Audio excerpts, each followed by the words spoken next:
Good morning, everyone. Today is Wednesday, September the 14th.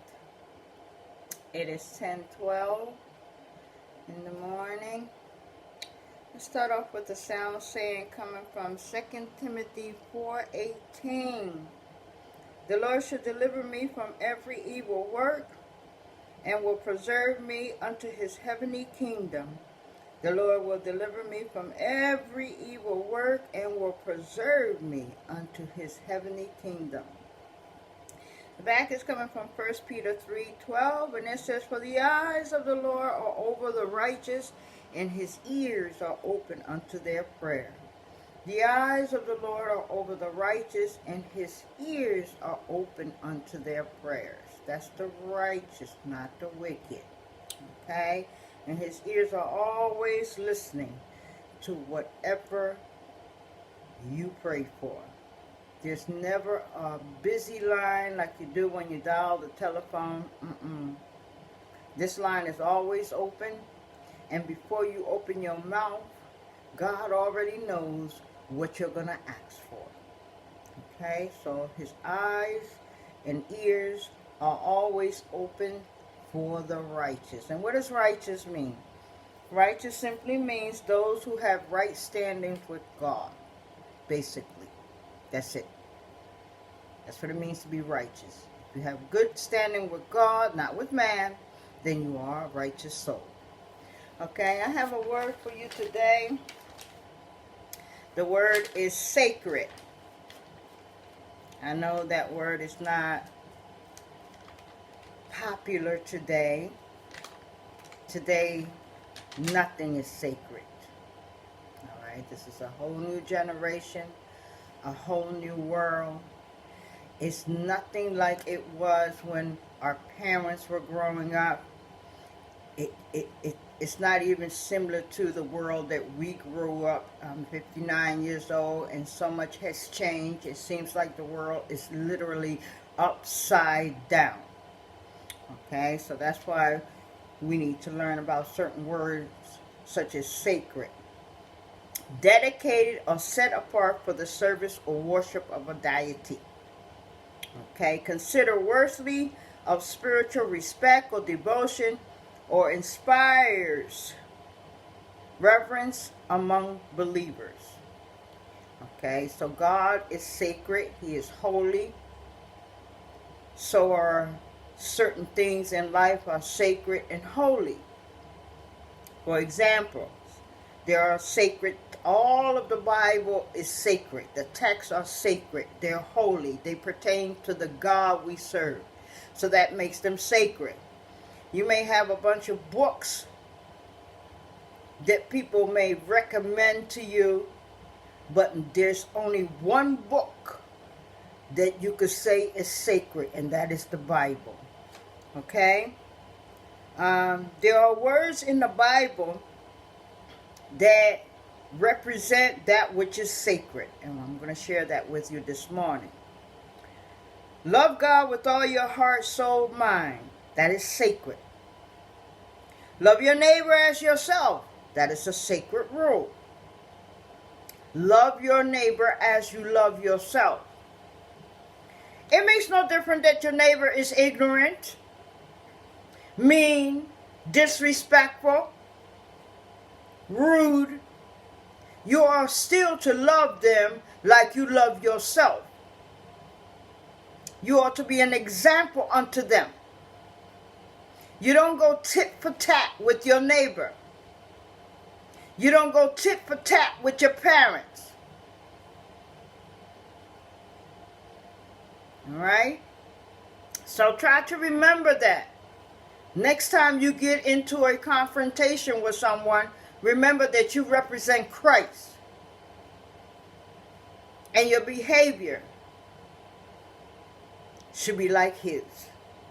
Now, I know it is difficult to do, but you should at least make an effort.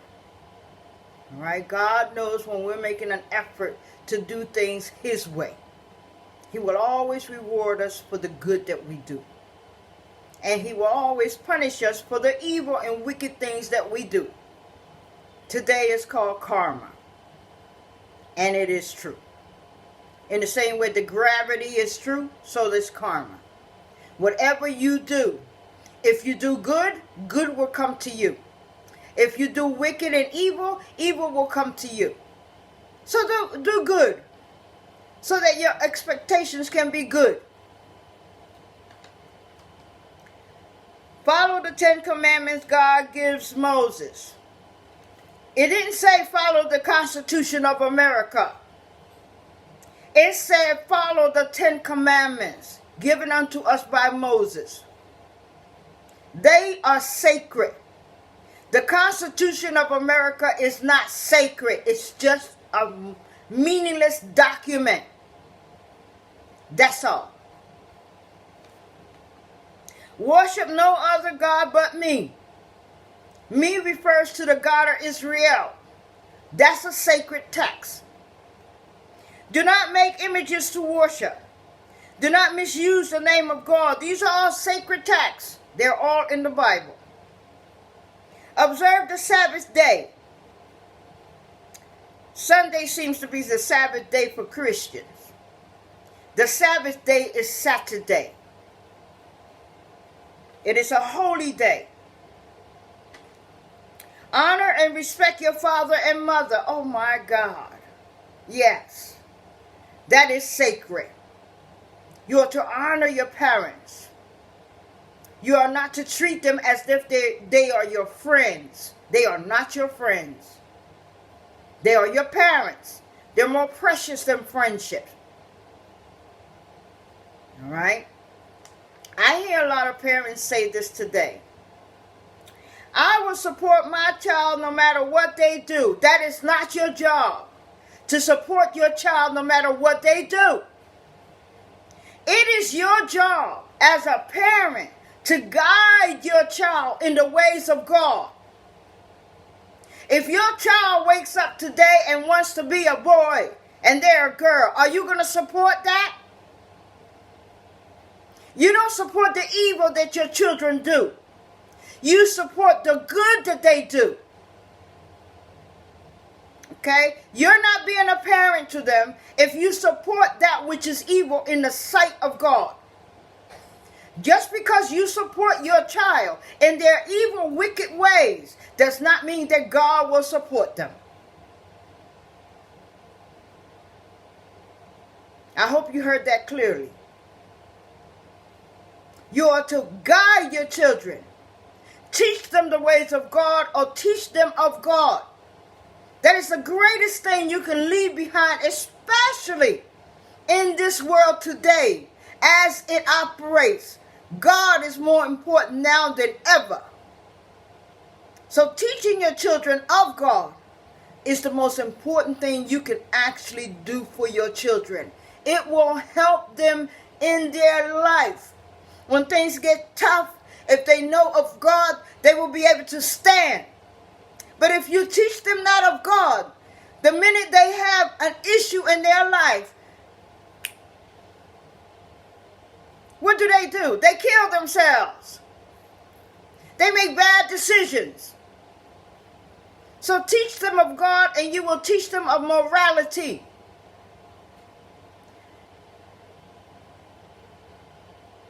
Teach them, and you will serve your children well, instead of going along with every foolish idea they may come across with. That is not a parent. Observe the Sabbath day, for it is holy. Honor and respect your father and mother, and as it is written, father and mother. That is the way it should be said, father and mother. Not mother and mother, father and father.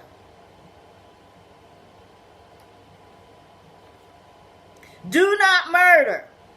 Okay, for all you who love abortions, you are murderers. That's what you are. A murderer, they can murder a human being and not go to jail for it. These children that you kill are a gift unto thee from God. It makes no difference how they get into your womb. They still are gifts unto you by God. And you do not have the right to shorten their days. The womb should be the safest place for a child.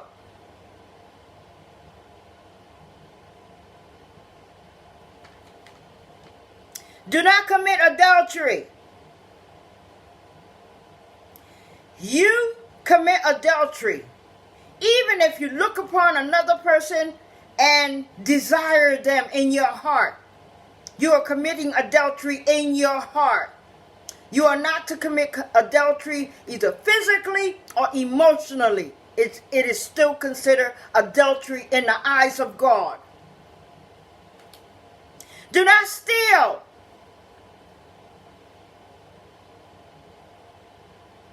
If it don't belong to you, leave it. Get your own. Do not accuse anybody falsely.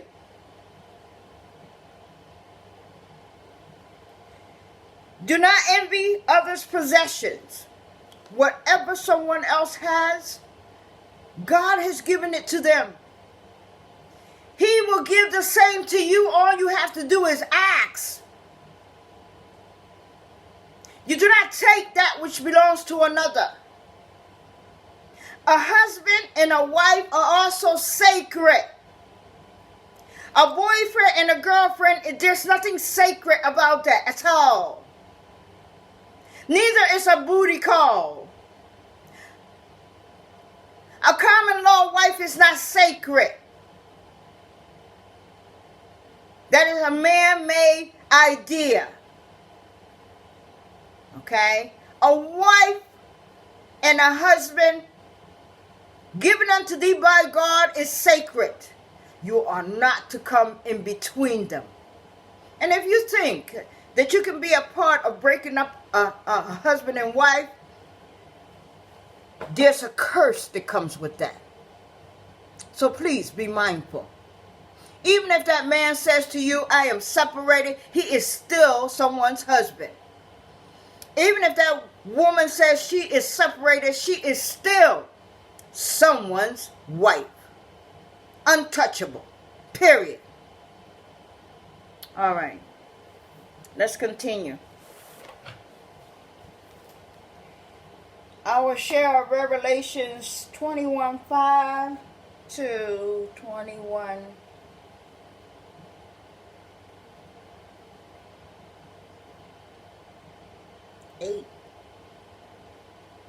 When did I write this? Oh, God. These are notes from March 26, 2013.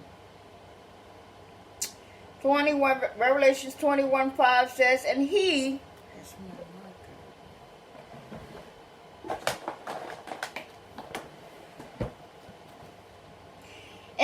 that sat upon the throne said, behold, I will make all things new. And he said unto me, write, for these words are true and faithful. Revelation 21:6. And he said unto me, it is done. I am Alpha and Omega, the beginning and the end.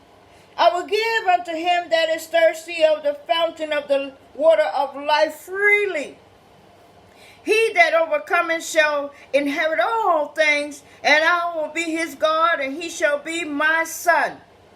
Yes, the children of God are overcomers.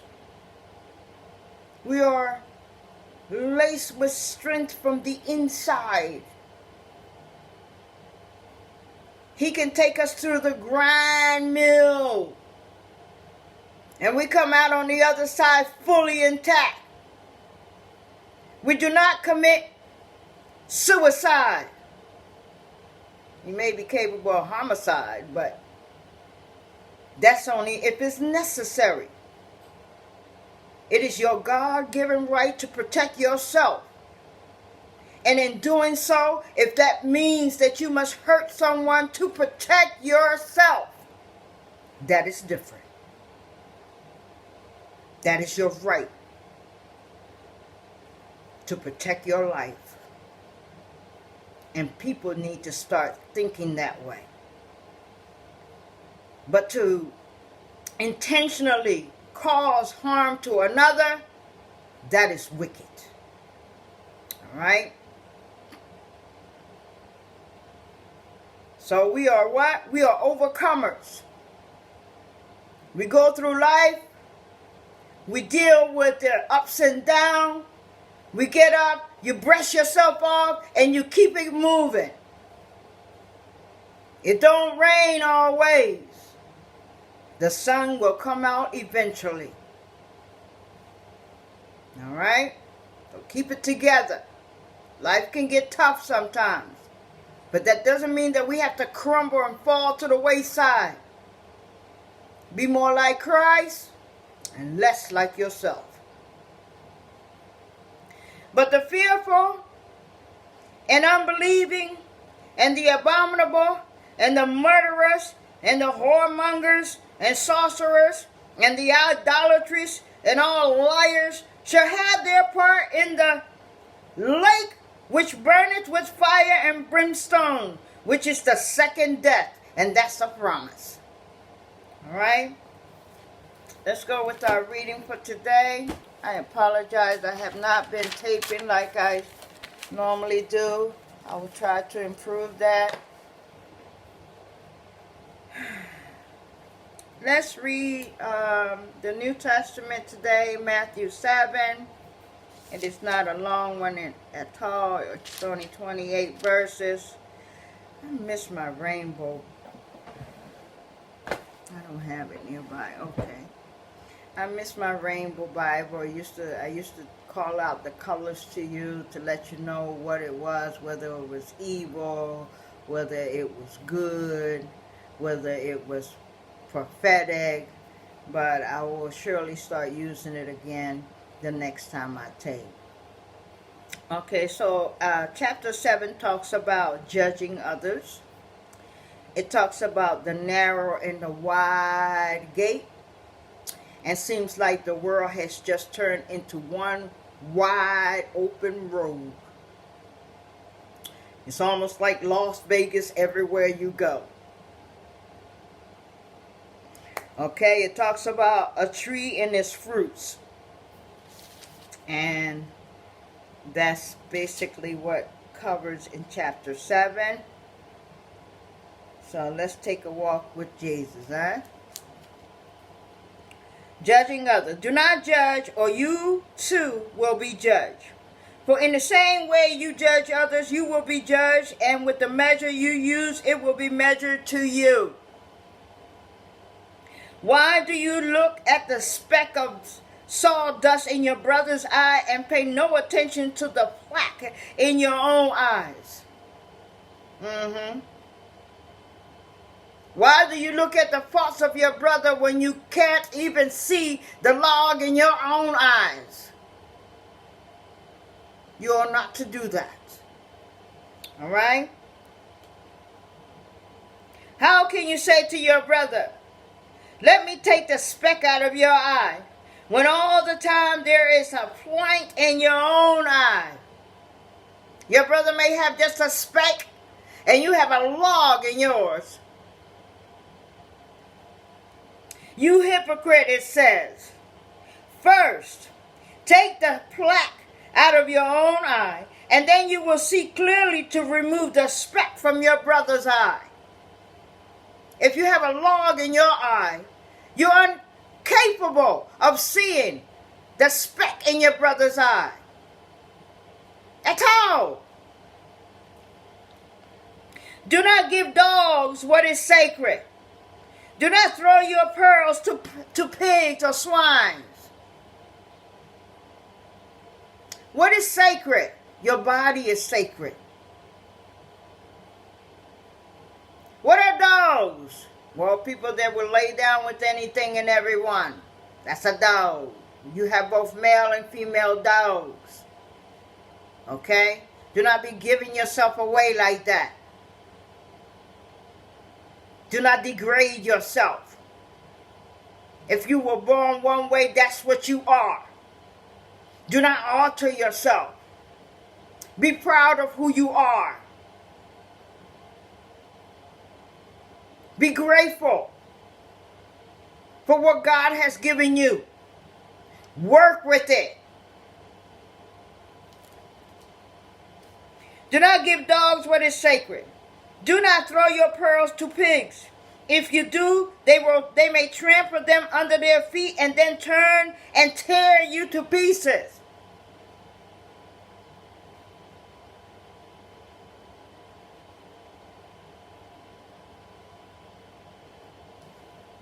Ask,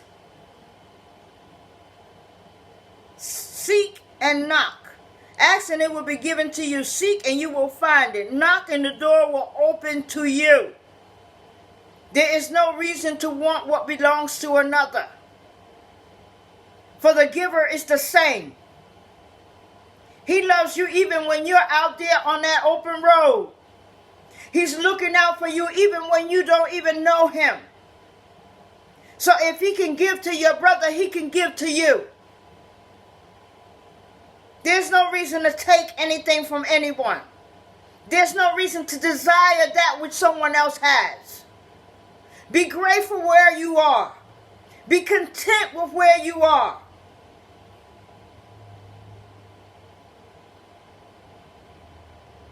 That's showing God gratitude for what he has given thee.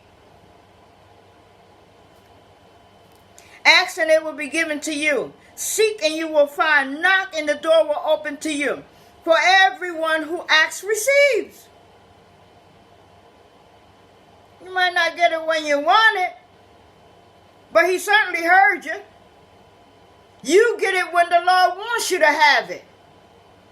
In his time, not yours or mine.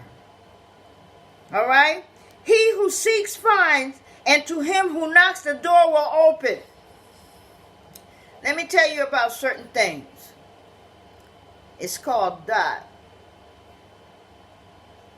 There are certain things that we have no control over, brothers and sisters. One is death. You can't escape it. When it's time, it's time. If it's not time, it's not your time.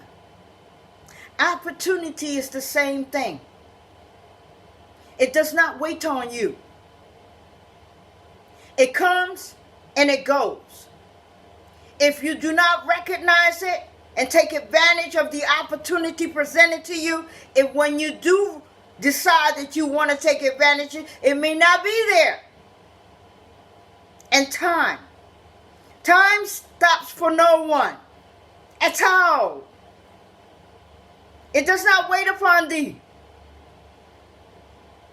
So death, opportunity, and time is something that is out of the control of man. Period. Which of you, if his son asks for bread, will give him a stone? Or if he asks for a fish, will give him a snake? If you then, though you are evil, know how to give good gifts to your children, yes, evil folks know how to give to their children or their friends. Okay? If you then, though you are evil, know how to give good gifts to your children, how much more will your Father in heaven give gifts to those who ask him? All you have to do is ask God. He is not like man. He's so much more better, faithful, reliable, trustworthy. You can't say this about man at all. So why even bother putting your trust in any man? Put all of your trust in God. And it will serve you well. So in everything, do to others what you would have them do to you, for this sums up the law and the prophets. As I said earlier, love your neighbor like yourself. If your neighbor is acting in a way that is disrespectful, to be disrespectful towards them is not showing love. So even if they're not showing you any love, that does not justify you in showing them the disrespect that they show you. You ought to still demonstrate love. This is how you teach, through actions. This is what your enemy will ponder over. Yes, because sometimes our neighbors can be our enemy. Okay, it doesn't mean that you have to let your neighbor harm you. But words harm no one. All right? Let's continue. The narrow and the wide gates. Enter through the narrow gate, for wide is the gate and broad is the road that leads to destruction. And many enter through it. And that road that used to be very narrow back in the biblical time takes up many lanes today. And everybody seems to be on this road to hell. And trust me, your life here on earth is short. Your life after earth is eternal. Remember that. Enter through the narrow gates, for wide is the gate and broad is the road that leads to destruction. And many enter through it. But small is the gate and narrow the road that leads to life, and only a few find it. Someone did a cartoon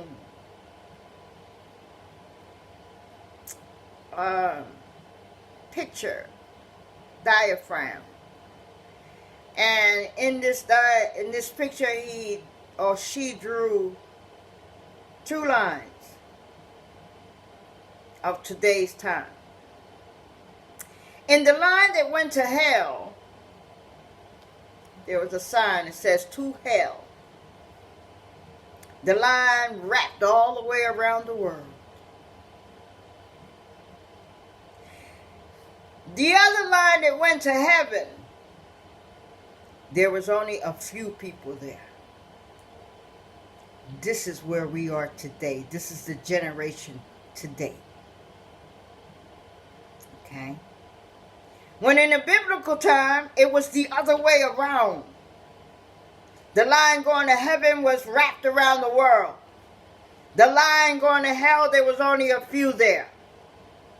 Just to let you know what time it is. Okay, enter through the narrow gates, for wide is the gate and broad is the road that leads to destruction. And many enter through it. But small is the gate and narrow the road that leads to life, and only a few find it. And that picture was a perfect depiction of our world today. A tree and its fruits. Watch out for false prophets. They come to you in sheep's clothing, but inwardly they are furious wolves. By their fruits you will recognize them. Do people pick grapes from thorn bushes or figs from thistles? No, they do not.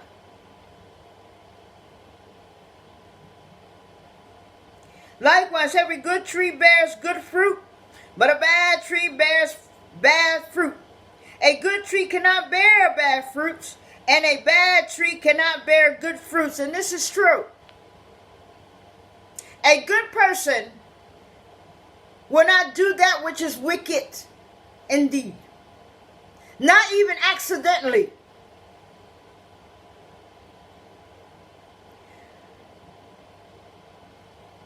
All right, I'll use the example of the leader and the follower. You cannot call a leader and say to them, I made a mistake. I didn't mean what I did. But I need somebody to help me pick up this body. Absolutely not. You can't say this to a leader. You can call a follower and get some help. You can't get a help from a leader to do that which is wicked. Okay? That's the difference between the good fruit and the bad fruit. Okay? The good fruit is the leader. The bad fruit is the follower. You can get a follower to follow you straight to hell or straight to the jailhouse. Okay? And we all know which one among our friends and family is a leader and which one is a follower. That's the difference between the good tree and the bad tree. All right? So if you're making a change in your life, because as the longer we live, we change. What we used to do when we was young, we don't do no more. Why? Because change takes place. When you make a change, if you get off that big wide Las Vegas road and you start to walk upon the narrow road, you don't take anybody from that wide road to that narrow road at all. You leave it all behind. You don't force them to come with you. You leave them behind. There are some of us, or some of you, that have friends that you needed to drop like they're hot. Why? Because they're not your friends.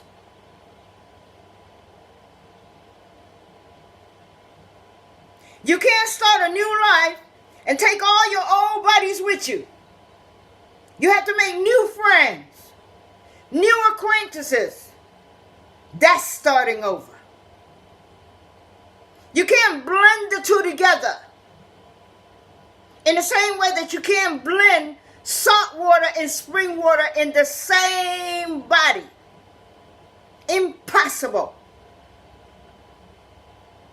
So it is impossible to start your life or make a change in your life trying to hang on to the old. In the same way you can't use new wine in old wine skin. It will burst.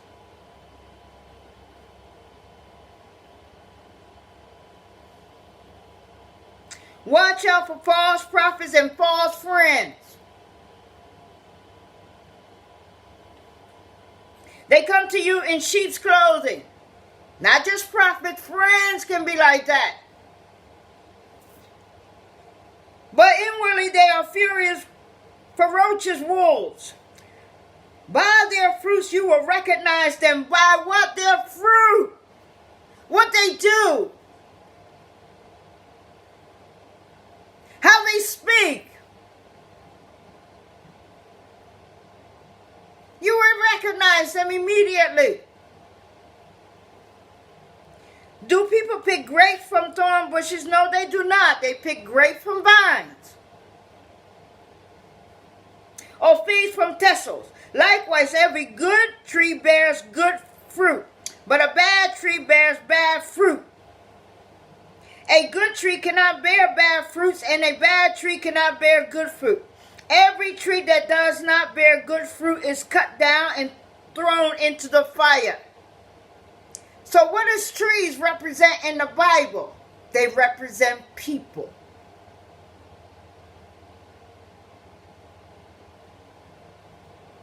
Just like in the dream of the king. The king had a dream about a tree. It grew as high as the sky. When Daniel deciphered his dream, that tree represented the king himself. So in the Bible, trees represent people. Good people do not have bad people as friends.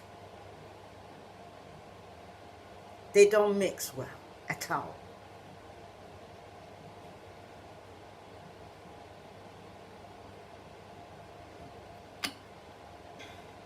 And some have had bad friends, and it cost their lives. So be very careful, especially today, when the morality of the earth is at its all-time low. Thus, by their fruit you will recognize them. pay attention. Open your ears and your eyes. Not everyone who says to me, Lord, Lord, will enter the kingdom of heaven, but only he who does the will of my Father who is in heaven. Many will say to me on that day, Lord, Lord, did we not prophesy in your name, and in your name drove out demons and perform many miracles? Then I will tell them plainly, I never knew you. Away from me, you evildoers. This is Christ, who you cannot fool. All right? The wise and the foolish builder. Therefore, everyone who hears these words of mine, these are the words of Christ you are hearing this morning, not my own words. I didn't write them. And put them into practice is like a wise man who builds his house on a rock. Amen. The rain comes down, the stream rolls, and the wind blows and beats against the house, yet it does not fall because it has its foundations on the rock. Who is your rock? Jesus. That is your foundation. That is your strength and your anchor. You can't get better than that. For those of you who worship other gods, it's like being out there on your own. No protection at all.